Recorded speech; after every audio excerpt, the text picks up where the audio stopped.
எல்லாருக்கும் வணக்கம். இந்த உலகத்துல இருக்கிற எல்லா உறவினர்களுக்கும், நண்பர்களுக்கும் ஈகை திருநாள் நல்வாழ்த்துக்கள்.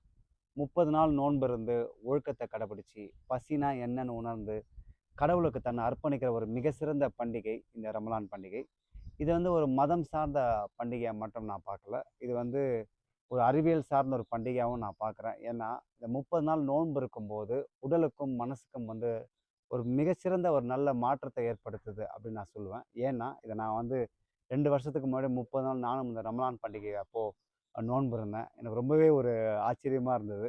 ரொம்பவே ஒரு வித்தியாசமா நான் உணர்ந்தேன். அந்த அளவுக்கு ஒரு அறிவியல் சார்ந்த ஒரு பண்டிகையா கூட இத நான் பார்க்குறேன். இப்போ வந்து எல்லாருமே வந்து மகிழ்ச்சியா இந்த பண்டிகைய கொண்டாடிக்கிட்டு இருப்பீங்க. நான் எல்லா பண்டிகைகளும் சொல்ற ஒரே ஒரு விஷயம் என்ன அப்படின்னா, உங்க நண்பர்களுக்கோ, உறவினர்களோ நீங்க பேசாம இருந்தீங்க, சண்டை போட்டிருந்தீங்க அப்படின்னா, அவங்கள இந்த பண்டிகைய காரணமா வச்சு ஒரு அழைப்பு விடுத்து, இல்ல ஒரு குறுஞ்செய்தி பண்ணி அவங்களுக்கு வந்து ஒரு வாழ்த்த சொல்லுங்க.